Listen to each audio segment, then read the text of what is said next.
By noon on Christmas Day in 1934, somewhere at a mission near Las Vegas, New Mexico, the sheepdog crept back through the gate on her own, belly to the dust, ears pinned flat, eyes fixed on something nobody else could see. Her name was Paloma, and she had walked out with the sisters the night before for the midnight posada, steady as she always was, keeping watch while they sang and carried candles through the high desert cold. But when the procession ended and the chapel doors closed, Paloma was gone.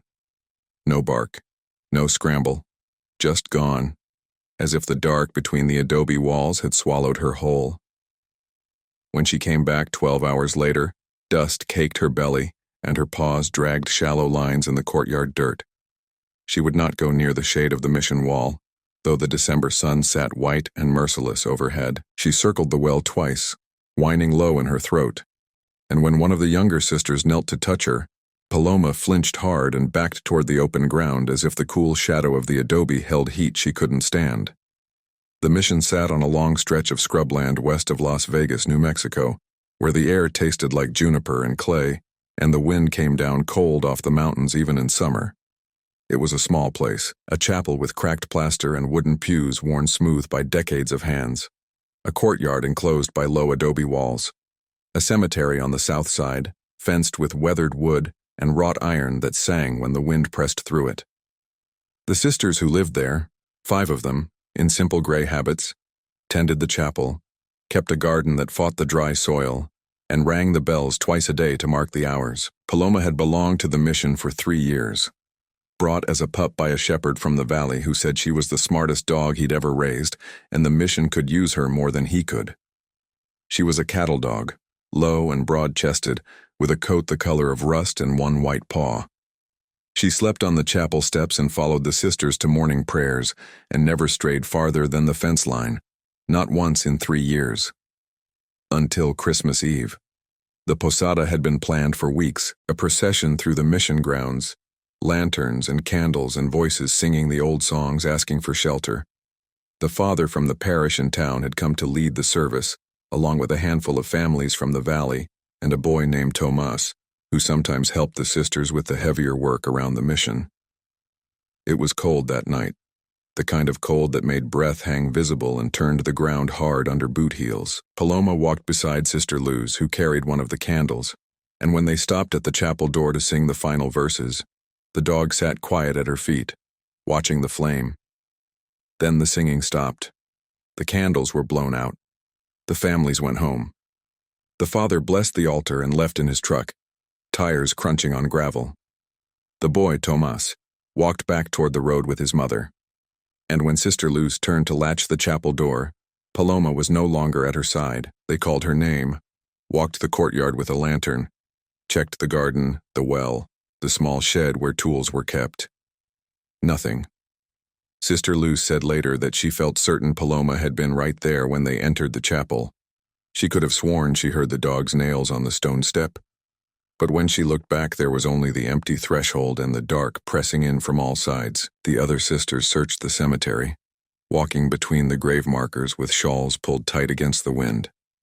One of them thought she heard a low whine from somewhere past the south fence, but when she called out, the sound did not come again. By 1 in the morning, they gave up. The father said a dog knows her way home, and Paloma would likely turn up by sunrise, cold and hungry but unharmed. The sisters locked the chapel and went to bed, though Sister Luz said she could not sleep and lay awake listening to the wind rattle the shutters and the silence that sat too heavy over the mission. Paloma came back at noon, and with her came the first impossible thing. On the chapel step, coiled neat as if someone had arranged it there, lay a scrap of candlewick. It was maybe 2 inches long, charred black at one end, the wax still pale where it had been torn from the candle, and it was smoking. Not much, just a thin thread of gray that curled upward in the still air, as if the wick had only just been snuffed. But there was no flame, no ember, and no candle anywhere near it. Sister Luz was the one who found it. She had gone to ring the midday bell and saw the wick on the stone, smoking in air that held no fire. She knelt and reached toward it, then stopped. The smoke had no smell, no warmth. It simply rose slow and steady, from a wick that should not have been burning at all. She called for the others. They came quickly, crossing the courtyard with their skirts gathered, and they stood in a half-circle on the chapel step, staring down at the smoking wick. One of them bent to pick it up, but Sister Luz said no. She said it in a voice that made the others go still. They left it there, and by the time the father arrived an hour later, driving back from town because Sister Luz had sent Tomas to fetch him, the smoke had stopped. The wick lay cold and ordinary on the stone, and when the father lifted it with his handkerchief, it left a faint smear of ash and nothing more. But that was not the only thing. Tomas, the boy who helped at the mission, had gone to ring the bell that morning before Paloma returned. He climbed the wooden ladder inside the chapel to the small loft where the bell rope hung, and when he gripped the rope to pull it, his palm came away sticky.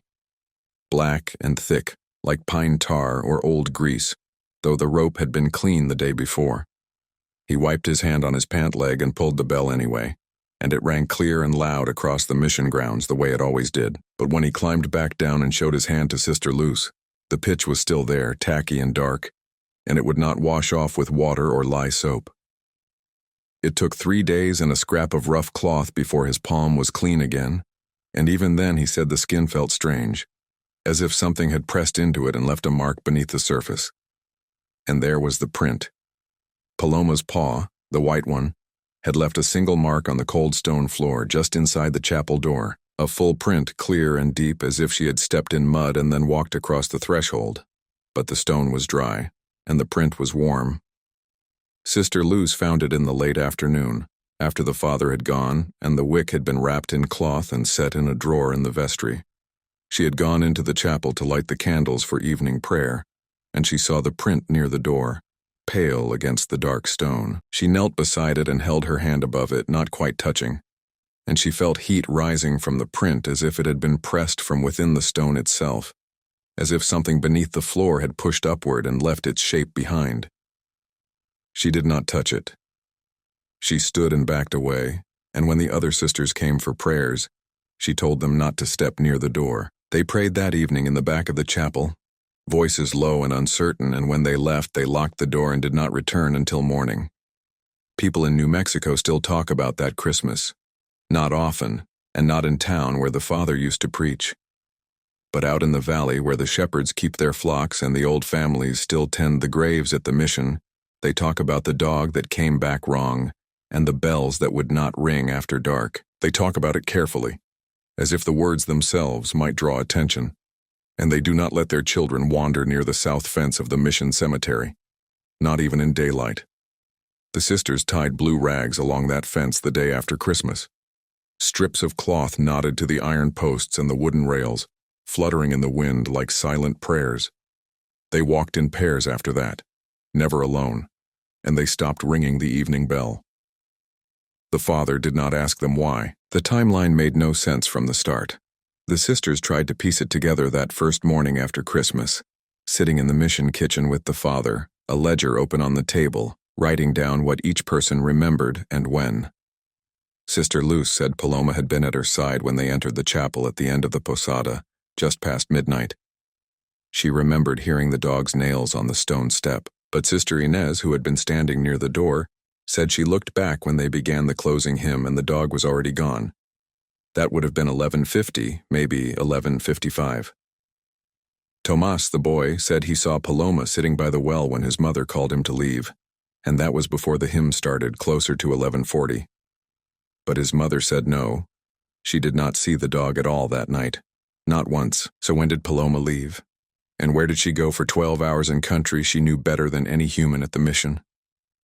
The father drove out to the valley that afternoon and spoke to the shepherds who grazed their flocks on the open land south of the mission. One of them, an older man named Esteban, said he had been out with his sheep until nearly dawn on Christmas morning, and he heard a dog barking sometime around 3, a single bark, sharp and high, coming from the direction of the mission cemetery. He said it sounded wrong, not panicked, not angry, just wrong, in a way he could not explain, and he did not go to check. Another shepherd, younger, said he saw a light moving near the south fence around 4 in the morning. A low light close to the ground, like a lantern carried by someone crawling. He watched it for a minute or two, and then it went out, and he did not see it again. He did not mention it to anyone until the father came asking questions, and even then he said it quietly as if embarrassed. But the sisters had been asleep by 4. None of them carried a lantern past the cemetery that night, and Paloma came back at noon, not dawn. She was gone for 12 hours, the father said, tapping his pencil on the ledger. 12 hours in December cold, and she came back covered in dust like she'd been running through dry ground. But the ground around here was frozen hard that night. Dust doesn't kick up from frozen ground. Nobody had an answer for that. The search began in earnest the day after Christmas. Not for Paloma. She was back, though she would not eat and spent most of the day lying in the courtyard with her head on her paws staring at the chapel door. The search was for something else. An explanation. A place she might have gone. A reason for the wick, the pitch, the warm print on cold stone. The father gathered a group of men from the valley, 8 of them along with Tomas and 2 of the older boys from the parish. They started at the south fence of the cemetery, where the blue rags fluttered in the morning wind, and they walked in a line across the scrubland, calling out every few minutes to mark their positions. The ground was hard and pale, scattered with juniper and low thorn scrub, and the wind cut through their coats like wire. They carried nothing but their voices in their eyes, and they walked for 2 hours without finding anything that should not have been there, except for the smell. Halfway through the search, one of the men stopped and raised his hand. The others came toward him, boots crunching on frozen earth, and he pointed to the ground. There was nothing visible, no print, no disturbance, no object. But the air above that spot smelled like heated metal, like a branding iron pulled from a fire, sharp and clean and unmistakable. The men stood in a circle around it, breathing through their mouths, and after a minute the smell faded and did not return. "I've worked cattle my whole life," the man said later. "I know that smell, but there was no iron, no fire, nothing but empty ground." They marked the spot with a strip of cloth tied to a juniper branch and moved on. The dogs came the next day, 3 of them brought by a rancher who lived east of the mission and used them to track coyotes. Good dogs, the rancher said. Steady and smart, and they had never failed to pick up a trail. He brought them to the courtyard and let them sniff the chapel step where Paloma's print had been, and the dogs lowered their noses and circled the stone, tails wagging. Then they started south, pulling on their leads, moving fast toward the cemetery fence. And then they stopped, all 3 of them at the same time, maybe 20 feet from the south fence. They sat down hard, ears flat, and they would not move. The rancher pulled on the leads, called their names, knelt beside them and spoke low, the way a man speaks to a dog he trusts. But the dogs would not go forward. One of them began to whine, a high, thin sound that made the hair on the back of Tomas's neck stand up. Another lay down flat and put her head between her paws, trembling. The rancher stood and looked at the fence, then back at the mission. He gathered the leads and walked the dogs back to his truck without another word. Before he left, he told the father that his dogs had tracked wounded deer through miles of rough country and cornered a mountain lion once in a canyon with no way out. He said they were not scared of anything that walked or flew or bled, but he would not bring them back to the mission, not for any reason. "Something's wrong with this ground," he said, "and my dogs know it." By the 3rd day, the sisters had stopped going near the south side of the mission at all. They kept to the chapel, the kitchen, the small dormitory where they slept. When they needed water from the well, they sent Tomas, and he went quickly without looking toward the cemetery. The blue rags on the fence had multiplied. Sister Luce did not remember tying more than a dozen, but by the end of that week there were at least 20, maybe more, knotted to the posts and rails in no pattern anyone could explain. She asked the other sisters if they had added rags. They said no. She asked Tomas. He said no.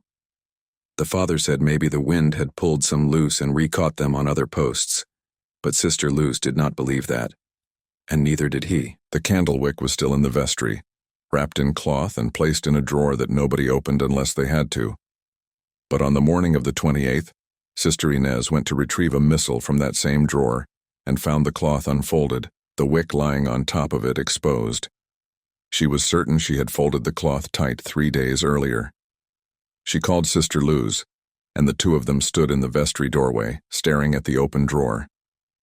Neither of them touched it. They closed the drawer and locked the vestry door, and they did not speak of it again, not even to each other.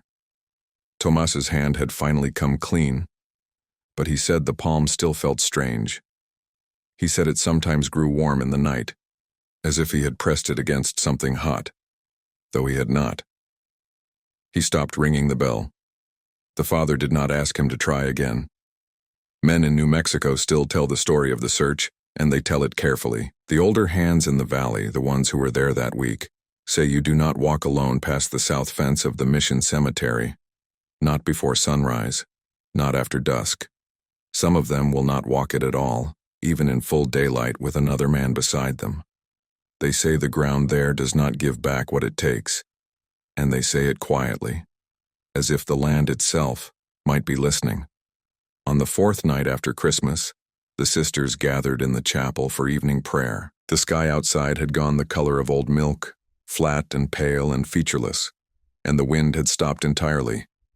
The air sat still and cold, pressing against the windows like something waiting. They lit the candles on the altar and began the first hymn, their voices low and uncertain in the vast quiet. And then, from somewhere beneath the altar boards, came a sound, a whine, soft and drawn out, like a dog in pain. It lasted maybe 3 seconds, no more, and then it stopped. The sisters stopped singing. They stood frozen in the pews, hands gripping the wood, eyes fixed on the altar. The father, who had been standing near the vestry door, walked slowly toward the front of the chapel and knelt beside the altar. He pressed his ear to the floor and listened. Nothing. He stood and looked at the sisters. "Did you hear that?" They nodded, but none of them spoke. He checked the floor. Solid stone, old and thick, with no gaps, no crawl space, no place for a dog to hide. He checked the vestry, the small storage room, the loft where the bell rope hung. Nothing. He came back to the altar and stood there, breathing hard, his face pale in the candlelight. "It sounded like Paloma," Sister Luz said. The father nodded. "I know." But Paloma was outside. They had seen her in the courtyard just before prayers, lying near the well with her head on her paws, watching the chapel door. The father went to check. He crossed the courtyard and knelt beside the dog, and she lifted her head and looked at him with eyes that seemed too old, too knowing. He touched her side. She was breathing steady.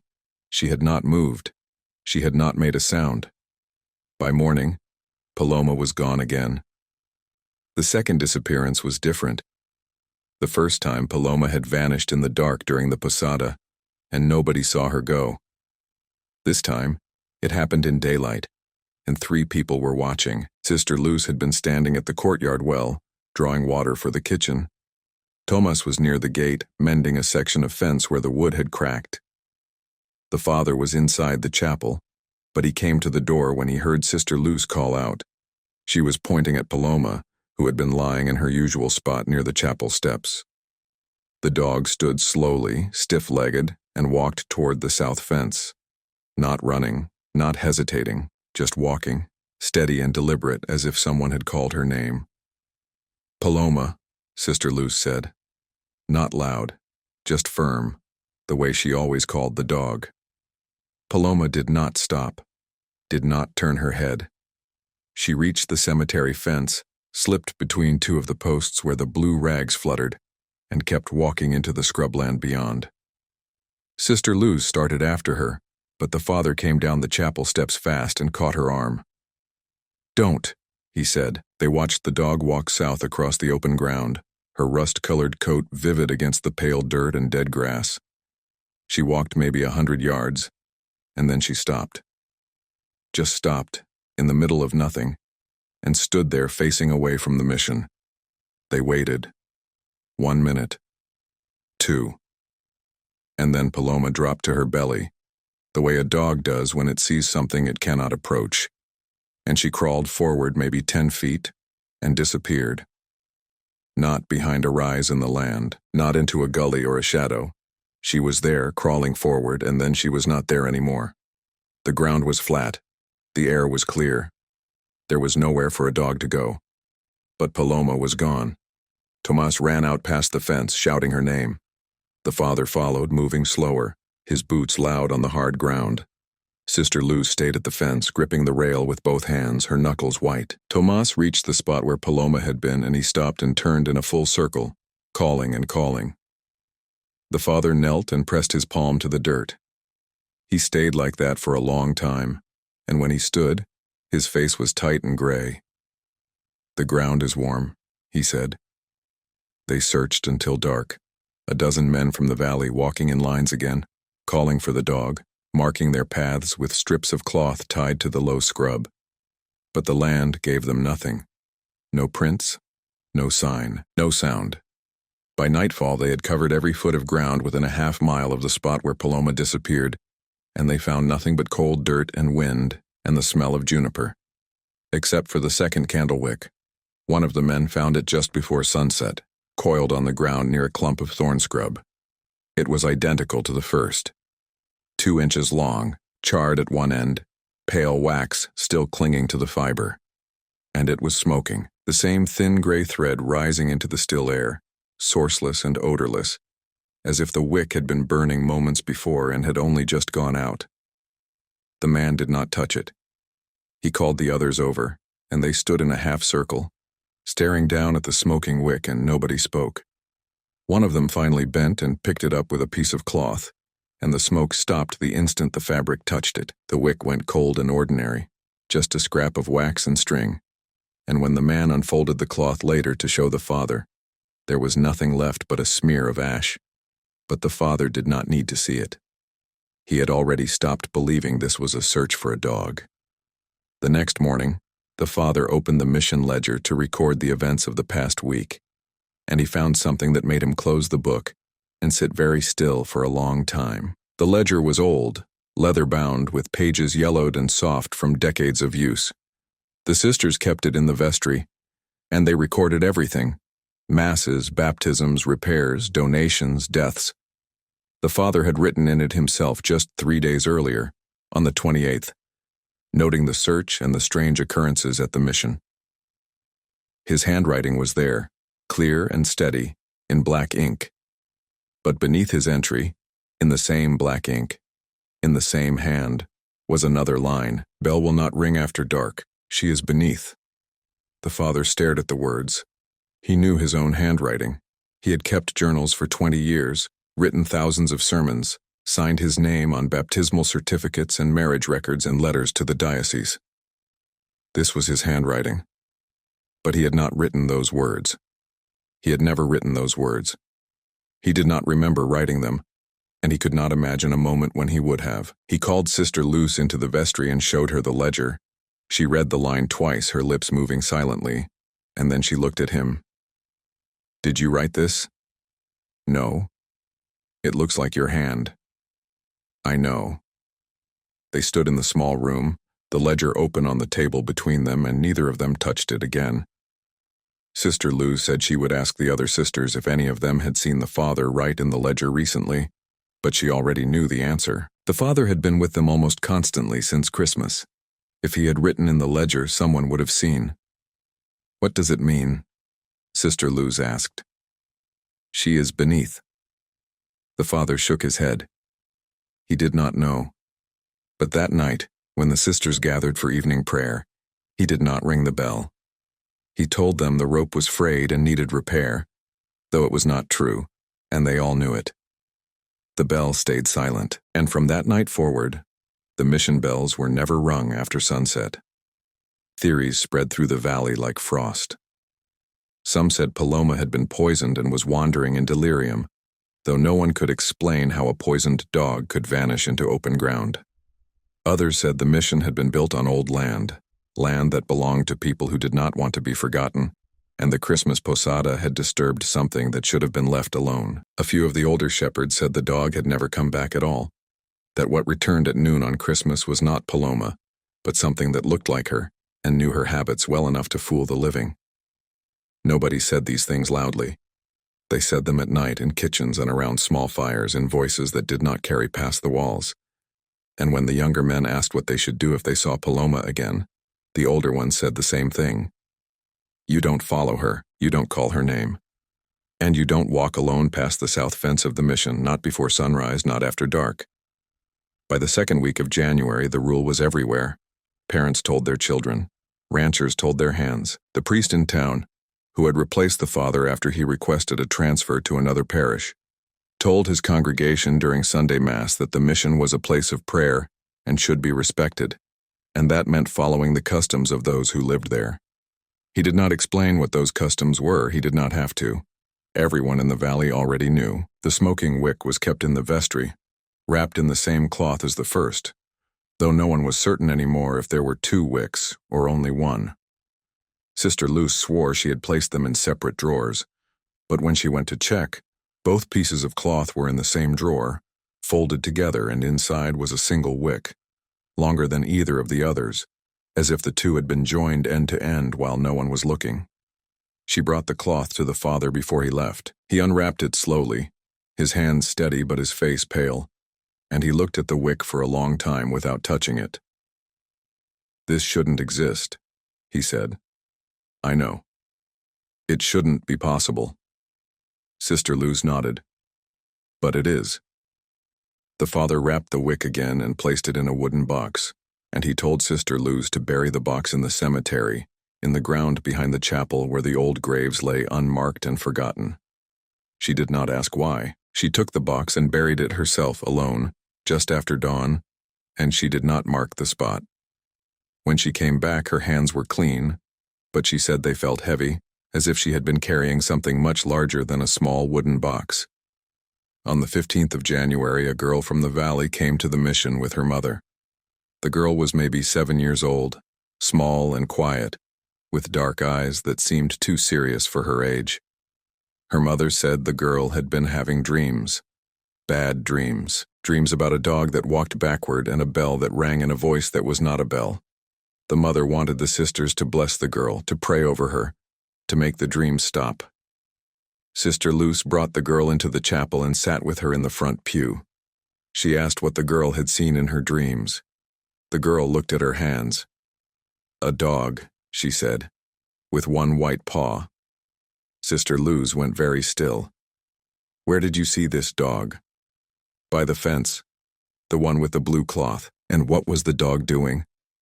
The girl's voice dropped to a whisper. Walking backward, into the ground.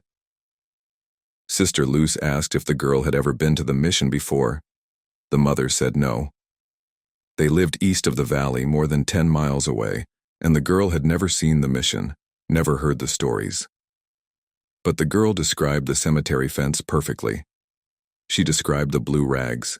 She described Paloma, down to the white paw and the rust-colored coat, and she said the dog was still there, beneath the ground, waiting for the bell. People in New Mexico still don't talk about what the girl saw, not in detail, but they remember that after her visit, the sisters stopped walking near the south fence entirely. They had the gate on that side nailed shut, and they planted thorn bushes along the inside of the cemetery to keep anyone from passing through. The blue rags stayed on the fence, and more appeared over the years, tied by hands no one could name. Some say the rags are prayers. Others say they are warnings. Either way, they are there, and they will stay there, and the people who live near the mission know better than to remove them. The mission stood quiet through the rest of that winter. The sisters kept to their routines, but the routines had changed. Morning prayers were held at dawn, never earlier. The evening bell was not rung at all. The south gate stayed nailed shut, and the thorn bushes grew thick along the inside of the cemetery fence, their branches dark and tangled, pressing against the blue rags that fluttered in the wind. When visitors came from town or from the valley, the sisters told them the same thing. Stay on the north side of the mission. Do not walk near the cemetery after the sun begins to set. Do not answer if you hear a dog. By spring, the father who had served the mission on Christmas had been transferred to a parish in Santa Fe. He did not ask to go. The diocese reassigned him without explanation, and he left in March with a single bag and a face that looked 10 years older than it had 3 months before. The new priest, Father Dominguez, was younger, steadier, and he did not ask questions about the blue rags or the nailed gate or the bell that had not rung at night since December. The sisters did not offer explanations. They simply told him the rules, and he followed them. Tomas stopped coming to the mission.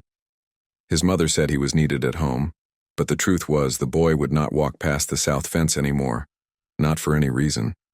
He said his hands still grew warm sometimes at night, and he said he dreamed of a dog that walked backward into the ground and a bell that rang in a voice that was not metal but something softer and older and wrong. His mother did not make him return. She understood. The girl from the valley, the one who had dreamed of Paloma, stopped having nightmares after her visit to the mission, but she would not go near the place again. Years later, when she was grown and had children of her own, she told them never to play near the mission cemetery, never to walk the scrubland south of the fence, and never, under any circumstance, to follow a dog with one white paw. She did not explain why. She did not need to. Her children obeyed. By summer, the story had spread through the valley and into the towns beyond. Not as gossip, but as knowledge. The kind of knowledge that shapes behavior without needing to be spoken aloud. Ranch hands who worked the land near the mission learned within their first week. You work in pairs, never alone, and you do not stay past dusk. Shepherds who grazed their flocks on the open ground south of the cemetery moved their animals to other pastures. Families who had attended Christmas Mass at the mission for generations began driving to the church in town instead. The mission became a place people respected from a distance, and that distance grew wider every year. The sisters themselves began to leave. Not all at once, but slowly, one by one, over the course of a decade. Sister Luz stayed the longest. She tended the chapel, kept the garden, and walked the same paths she had always walked, though she walked them faster now and always before sunset. She died in 1947, in her sleep, in the small dormitory behind the chapel. The night she died, 3 people in the valley reported hearing a bell ring once, low and clear, though no one had touched the rope in over 10 years. After Sister Luz was buried, the mission was closed. The diocese said it was a matter of resources, that the building needed repairs the church could not afford, that the congregation had moved elsewhere. But the people in the valley knew the real reason. The mission had been marked. Not by fire or flood or violence, but by something quieter and more permanent.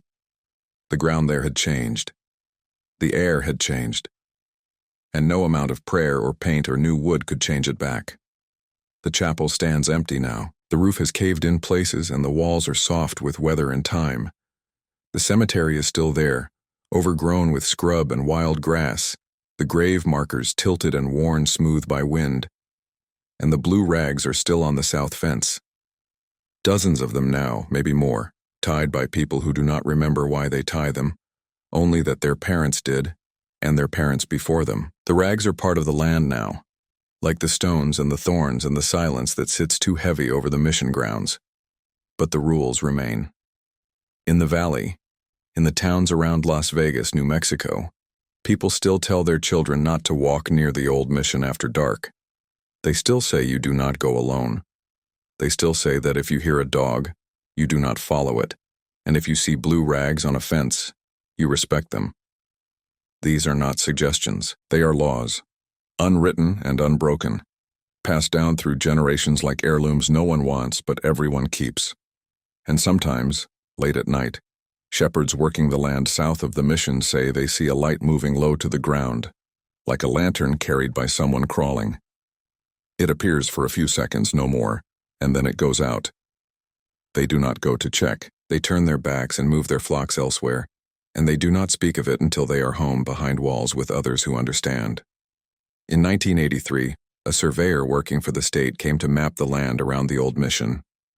He was new to the area, brought in from Albuquerque, and he did not know the stories. He walked the scrubland south of the cemetery with his equipment, marking coordinates and taking photographs, and he worked alone because the local crew he had hired refused to cross the south fence with him.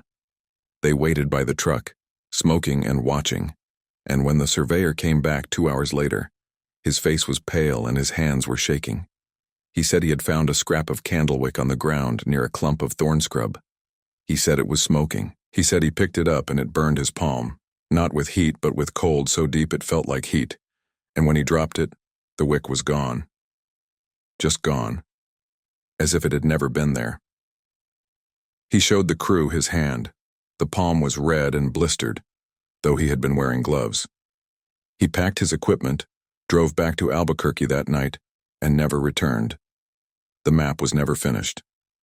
The land around the mission remains unmarked on state surveys to this day. In 1991, a teacher from the school in town brought a group of students to the mission as part of a local history project.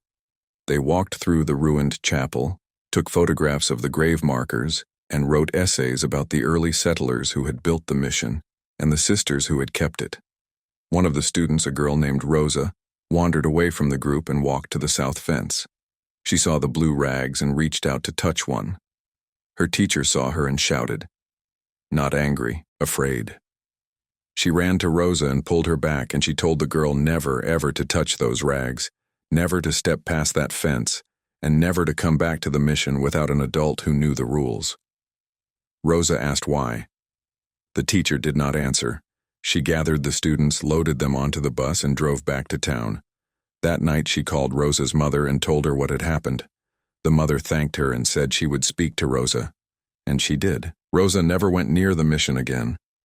The stories do not go away. They do not fade. They become part of the landscape, as real as the scrub and the stones and the wind that never stops.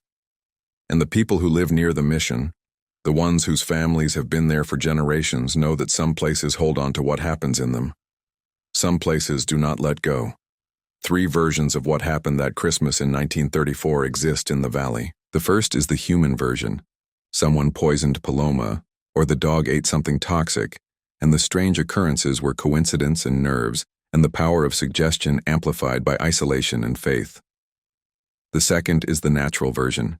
The land around the mission sits on old limestone riddled with underground voids and thermal pockets that could account for the warmth, the smells, the way a dog might disappear into a sinkhole invisible from the surface. The third version is the one nobody says out loud, the one that lives in the space between what people will admit and what they know in their bones.